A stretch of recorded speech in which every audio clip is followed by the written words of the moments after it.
ರಾಜ್ಯ ಕಾಂಗ್ರೆಸ್ನ ಭಿನ್ನಮತ ದಿಲ್ಲಿ ನಾಯಕರ ತಲುಪಿರುವ ಬೆನ್ನಲ್ಲೇ ಈಗ ರಾಜ್ಯ ಬಿಜೆಪಿ ಬಣ ರಾಜಕೀಯವು ದಿಲ್ಲಿಯತ್ತ ಹೊರಟಿದೆ. 2 ವಾರದ ಹಿಂದೆಯಷ್ಟೇ ಮಾಜಿ ಸಚಿವ ಕುಮಾರ್ ಬಂಗಾರಪ್ಪ ನಿವಾಸದಲ್ಲಿ ಸಭೆ ನಡೆಸಿದ್ದ ಬಿಜೆಪಿ ರೆಬೆಲ್ಸ್ ತಂಡ ಈಗ ದಿಲ್ಲಿಗೆ ಹಾರಿದೆ. ಸಾಂಸ್ಕೃತಿಕ ರಾಜಧಾನಿ ಮೈಸೂರು ಕಳೆದ ಕೆಲವು ದಿನಗಳಿಂದ ಕ್ರೀಡಾ ರಾಜಧಾನಿಯಾಗಿದೆ.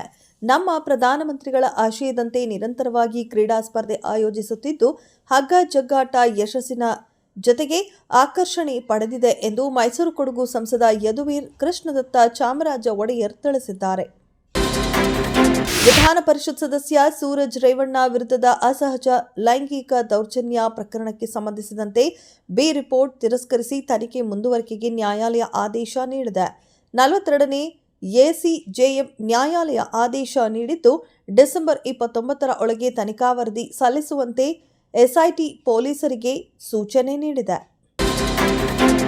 ಹನುಮ ಮಾಲಾಧಾರಣೆ ಮಾಡಿ ಯುವ ಜನರನ್ನ ದುಶ್ಚಟಗಳಿಂದ ದೂರ ಇರುವಂತೆ ಮಾಡುತ್ತೇವೆ. ಈ ಸಂಪ್ರದಾಯ ಸಹಿಸದ ಕೆಲ ಬಸವ ತಾಲಿಬಾನಿಗಳು ಕಮ್ಯುನಿಸ್ಟರು ಟೀಕಿಸುತ್ತಾರೆ ಎಂದು ಮಹಾರಾಷ್ಟ್ರದ ಕೊಲ್ಲಾಪುರದ ಕನೇರಿ ಮಠಾಧೀಶ ಅದೃಶ್ಯ ಕಾಡಸಿದ್ದೇಶ್ವರ ಸ್ವಾಮೀಜಿ ಹೇಳಿದರು. ಸರ್ಕಾರವು ಸೂಕ್ತ ಹೋರಾಟದ ಮೂಲಕ ನೂತನ ಮೀಸಲಾತಿ ಸೂತ್ರವನ್ನು ಜಾರಿಗೊಳಿಸಿ ಅದರ ಅನ್ವಯವೇ ನೇಮಕಾತಿಯನ್ನ ಮಾಡುವ ಉದ್ದೇಶವನ್ನು ಹೊಂದಿದೆ ಎಂದು ಸಮಾಜ ಕಲ್ಯಾಣ ಸಚಿವ ಡಾಕ್ಟರ್ ಎಚ್.ಸಿ. ಮಹದೇವಪ್ಪ ಸ್ಪಷ್ಟನೆ ನೀಡಿದ್ದಾರೆ.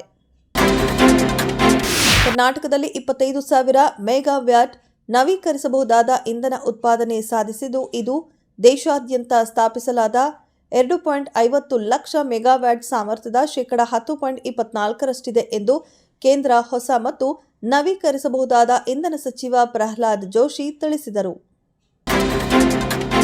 ಪ್ರಧಾನಮಂತ್ರಿ ಕಚೇರಿಯ ಹೆಸರನ್ನ ಬದಲಾಯಿಸಲಾಗಿದೆ. ಪ್ರಧಾನಮಂತ್ರಿ ಕಚೇರಿಯನ್ನ ಇನ್ಮುಂದೆ ಸೇವಾ ತೀರ್ಥ ಎಂದು ಕರೆಯಲಾಗುತ್ತದೆ. ಕೇಂದ್ರ ಸಚಿವಾಲಯದ ಹೆಸರನ್ನ ಸಹ ಕರ್ತವ್ಯ ಭವನ ಎಂದು ಬದಲಾಯಿಸಲಾಗಿದೆ. ಈ ಬದಲಾವಣೆಗಳ ಜೊತೆಗೆ ಕೇಂದ್ರ ಸರ್ಕಾರವು ದೇಶಾದ್ಯಂತ ಭವನಗಳನ್ನು ಲೋಕಭವನಗಳು ಎಂದು ಮರುನಾಮಕರಣ ಮಾಡುವುದಾಗಿ ಘೋಷಿಸಿದೆ. ಯುರೋಪ್ ಒಂದು ವೇಳೆ ಯುದ್ಧದ ಮಾರ್ಗವನ್ನು ಆರಿಸಿಕೊಂಡರೆ ರಷ್ಯಾ ಸಂಘರ್ಷಕ್ಕೆ ಸಿದ್ಧವಾಗಿದೆ ಎಂದು ರಷ್ಯಾದ ಅಧ್ಯಕ್ಷ ವ್ಲಾಡಿಮಿರ್ ಪುಟಿನ್ ಹೇಳಿದ್ದಾರೆ. ನಾವು ಯುರೋಪಿಯನ್ನರೊಂದಿಗೆ ಯುದ್ಧ ನಡೆಸಲು ಯೋಜಿಸುತ್ತಿಲ್ಲ. ಆದರೆ ಒಂದು ವೇಳೆ ಯುರೋಪ್ ಬಯಸಿದರೆ ಮತ್ತು ಯುದ್ಧವನ್ನು ಪ್ರಾರಂಭಿಸಿದರೆ ನಾವು ಅದಕ್ಕೆ ಸಿದ್ಧರಿದ್ದೇವೆ ಎಂದು ಪುಟಿನ್ ಹೇಳಿದ್ದಾರೆ. ದೇವದತ್ತ ಪಡಿಕ್ಕಲ್ ಸಿಡಿಲಬ್ಬರದ ಬ್ಯಾಟಿಂಗ್ ಮುಂದೆ ತಮಿಳುನಾಡು ತಂಡವು ಧೂಳಿಪಟವಾಯಿತು. ನರೇಂದ್ರ ಮೋದಿ ಕ್ರೀಡಾಂಗಣದಲ್ಲಿ ನಡೆದ ಸೈಯದ್ ಮುಸ್ತಾಕ್ ಅಲಿ ಟಿ20 ಕ್ರಿಕೆಟ್ ಟೂರ್ನಿಯ ಪಂದ್ಯದಲ್ಲಿ ದೇವದತ್ತ 46 ಎಸೆತಗಳಲ್ಲಿ 102 ರನ್ ಗಳಿಸಿದರು. ಕನ್ನಡಿಗರ ನೆಚ್ಚಿನ ಜಿ ಕನ್ನಡ ನ್ಯೂಸ್ ವಾಹಿನಿ ರಾಜ್ಯದ ವಿವಿಧ ಕ್ಷೇತ್ರಗಳಲ್ಲಿ ಅದ್ವಿತೀಯ ಸಾಧನೆ ಮಾಡಿದ ಕನ್ನಡ ನಾಡು ನುಡಿ ನೆಲ ಜಲ ಮತ್ತು ಸಮಾಜದ ಪ್ರಗತಿಗೆ ತಮ್ಮದೇ ಆದ ಕೊಡುಗೆ ನೀಡುತ್ತಿರುವ ಗಣ್ಯ ಸಾಧಕರನ್ನು ಸನ್ಮಾನಿಸಲು ವೀರ ಕನ್ನಡಿಗ ಅವಾರ್ಡ್ಸ್ 2025 ಘೋಷಿಸಿದೆ. ಈ ಪ್ರಶಸ್ತಿ ಪ್ರದಾನ ಸಮಾರಂಭ ಈ ಗುರುವಾರ ಸಂಜೆ 5 ಗಂಟೆಗೆ ಬೆಂಗಳೂರಿನ ಪ್ರತಿಷ್ಠಿತ ದಿ ಲಲಿತ್ ಅಶೋಕ್ ಹೋಟೆಲ್ನಲ್ಲಿ ಅದ್ದೂರಿಯಾಗಿ ನಡೆಯಲಿದೆ.